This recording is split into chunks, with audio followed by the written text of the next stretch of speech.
Assalamualaikum warahmatullahi wabarakatuh. Saya Mei Ayuningsari dengan NIM 1120101905 akan menjelaskan mengenai penggunaan props dan state di dalam React.js. Nah, untuk yang pertama, kita harus tahu dulu apa sih props dan apa itu state. Props merupakan singkatan dari property. Jika kalian sudah terbiasa dengan HTML, maka props mirip dengan atribut pada tag HTML. Dalam pembuatannya, jika dalam functional komponen, maka props ini merupakan sebuah parameter dari function tersebut. Sedangkan state yaitu data private sebuah komponen. Jadi komponen tersebut dapat merubah state-nya sendiri, namun tidak bisa diakses dari komponen lain. Misal nih ada yang tanya, bisa nggak sih komponen memiliki state dan props sekaligus? Jawabannya adalah bisa. Nanti kita akan buat studi kasus berupa chart suatu pembelanjaan online shop, di mana dia menggunakan komponen state dan komponen props. Untuk awalnya, saya akan memberi contoh props dulu. Di sini saya sudah membuka file React saya. Di sini app.js yang saya hapus. Tinggal import function dan export default. Untuk yang pertama kita buat komponen dulu. Bernama contoh.js. Kita import React dan dia akan otomatis melakukan di mana. Kita jalankan function. Kita beri nama contoh. Perlu diingat, props tadi merupakan parameter dari function tersebut. Kita return apa yang akan kita isi ke dalam function tersebut. Sebagai contoh, saya akan tuliskan selamat datang.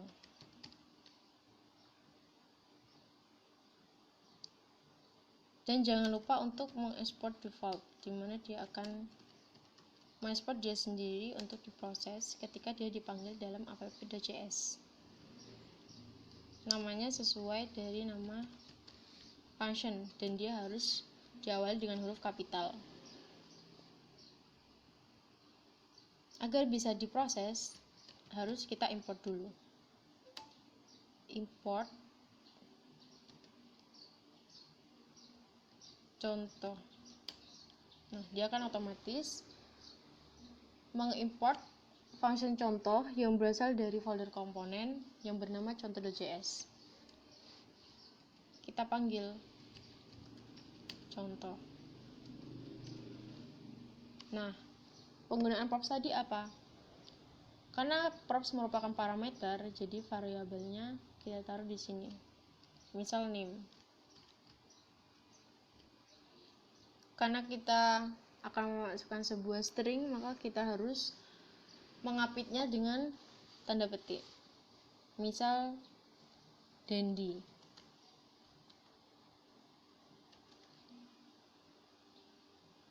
Dan kita panggil propsnya. Props dengan variabel name. Kita jalankan. npm start. Kita tunggu.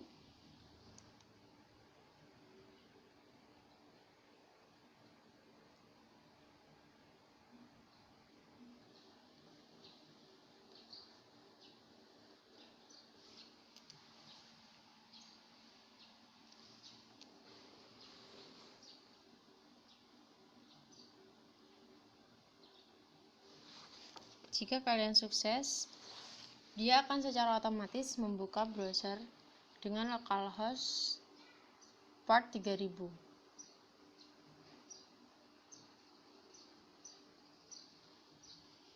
Kita tunggu.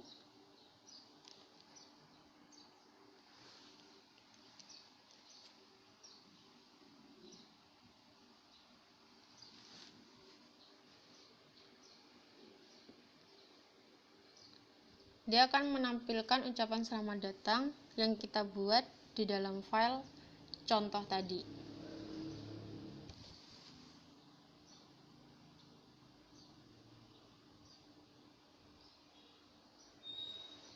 Nah, sama datang Dendi. Mungkin kita bisa menggantinya tanpa harus mereloadnya. Kita tinggal ubah aja. Rudy. Kita lihat. Nah, dia akan berubah tanpa kita reload. Itu merupakan proses render di dalam suatu React. Untuk props, mungkin cukup bisa dipahami.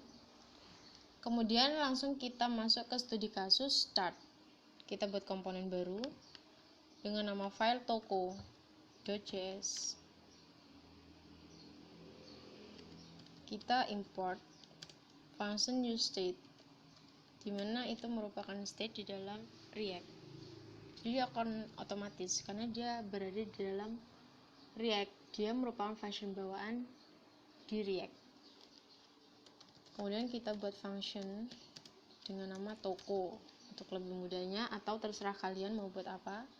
Karena kita akan membuat suatu studi kasus di mana dia menggunakan komponen props dan juga state, kita pakai props. Atau biasanya kita menyebutnya dia merupakan suatu parameter di dalam function. Setelah itu, karena kita studi kasusnya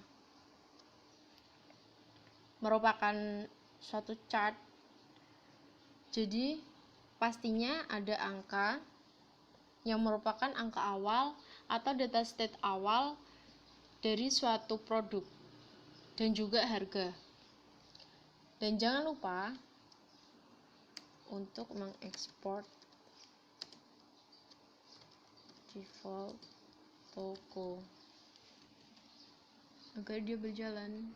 Dan kita import, jangan lupa juga kita import di app.js nya, import toko, dia akan otomatis file sendiri dan kita sebut di sini toko.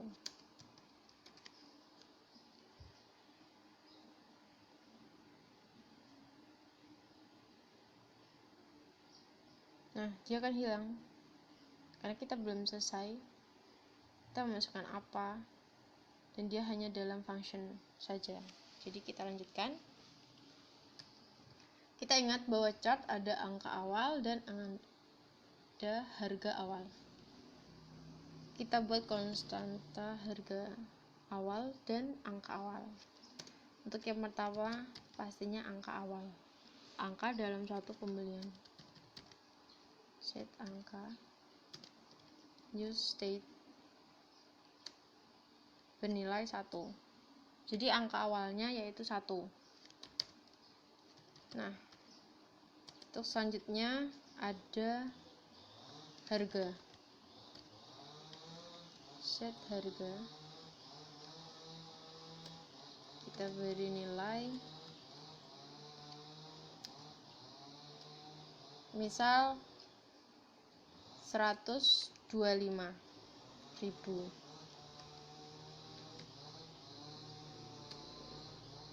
Dan pastinya di dalam suatu chart atau keranjang suatu pembelanjaan pasti ada tombol untuk menambahkan produk atau mengurangi jumlah pembelian.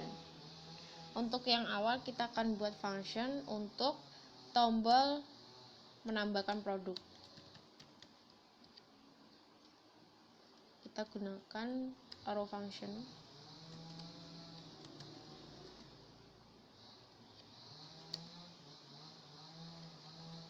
Jadi angka tersebut akan menambahkan tambah 1, itu pun seterusnya. Dan untuk konstanta min angka yaitu function di mana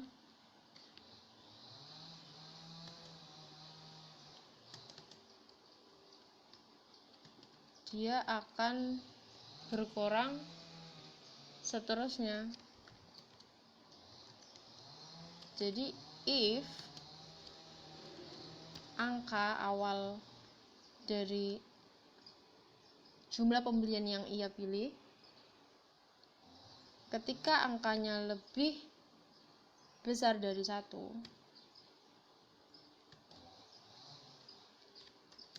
maka dia akan dikurangi 1.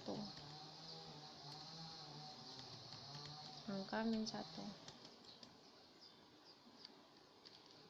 Nah, selesai untuk fungsinya.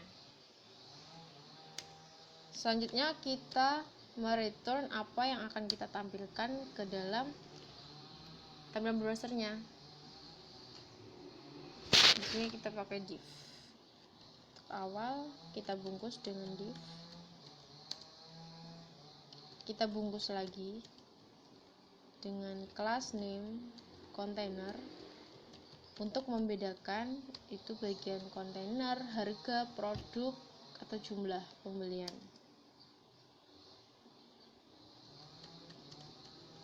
Class name. Jadi ketika kita akan mengubah, kita akan mudah untuk mencarinya dalam proses pengeditan.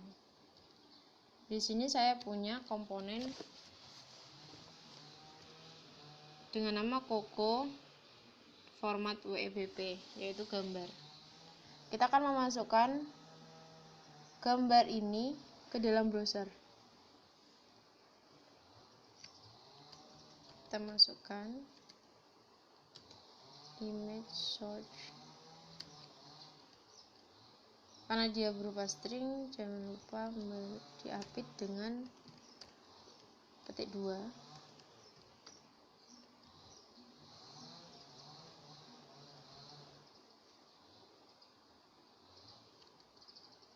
Kemudian kita beri judul.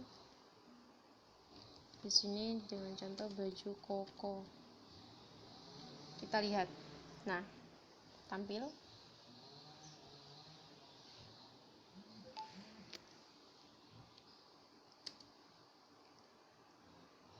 Dengan harga awal berapa? Kita bisa panggil function props tadi. Harga. Dari state harga awal 125.000. Harusnya dia tampil 125.000. Nah, dia tampil. Kemudian di mana kita menggunakan props. Jadi kita gunakan dengan judul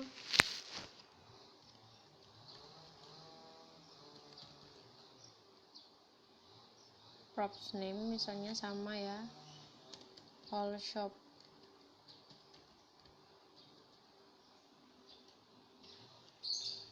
Kita lihat all shop aja karena kita belum membuat variabel di app.js nya.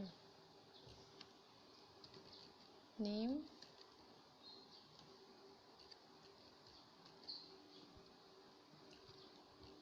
meme misal.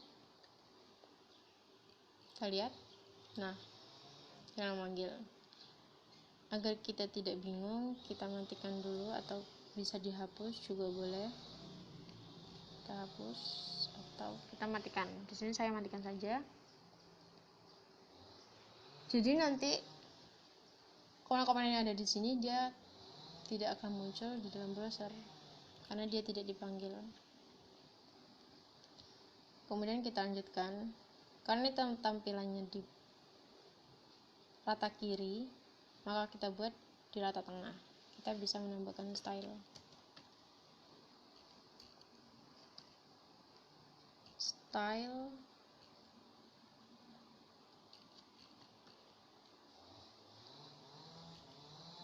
text center. Kita lihat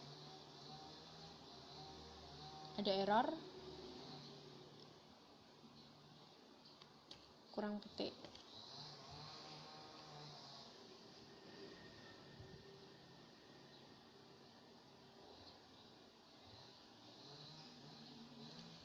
Belum kita tutup ya.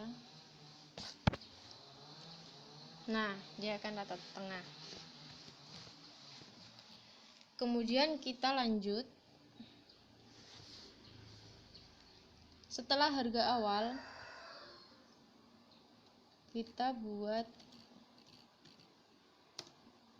untuk price-nya.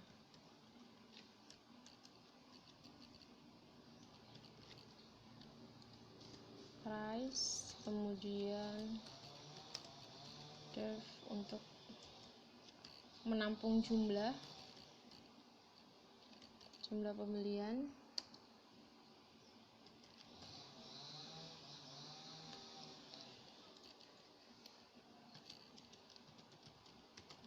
jumlah beli.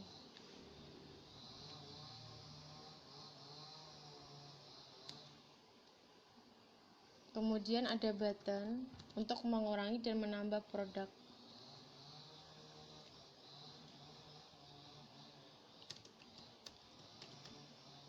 Ketika kita mengklik tombol tersebut, dia akan menjalankan function min angka, di mana function min angka tadi, jika angka lebih besar daripada 1, dia akan dikurangi 1.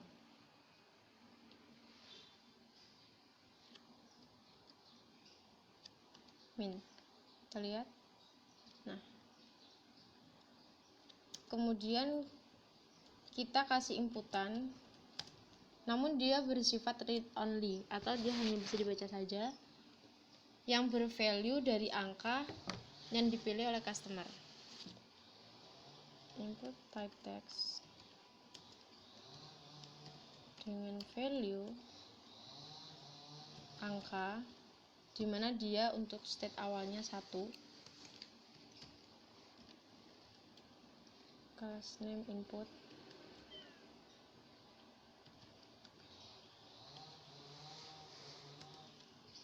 read only.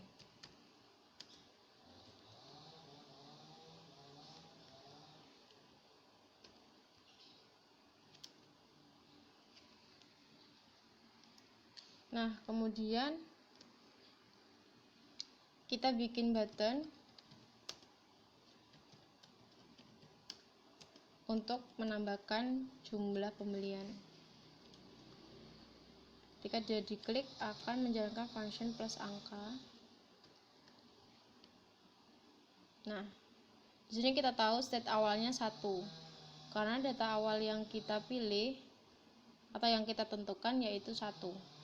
Ini untuk harga awal yaitu 125.000. Kemudian kita buat untuk harganya. Kita bikin div baru dengan class name harga,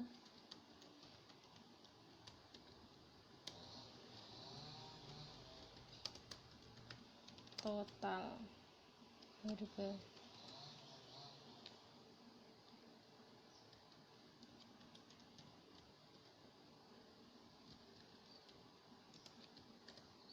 Harga diambil dari angka berapa yang dia pilih atau dia masukkan, dikalikan dengan harga awal. Kita cek. Nah, harga awal di sini 125.000. Ketika jumlah belinya 1, harganya 125.000, kita coba klik tambah, dia akan bertambah, dan ketika kita klik tombol kurang, dia akan berkurang. Kemudian di sini saya sudah membuat stylenya, jadi kita import dulu stylenya,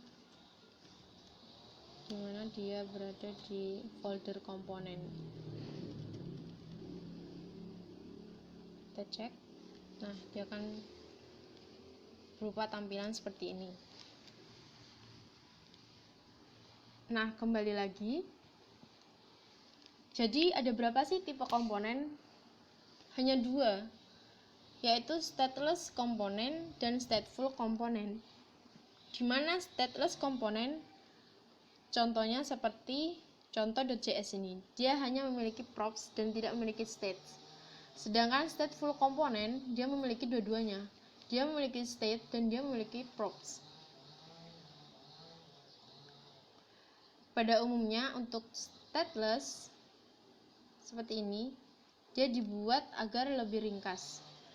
Sedangkan untuk yang stateful, dia lebih ke dinamis. Jadi state dan props digunakan untuk membuat komponen yang lebih dinamis.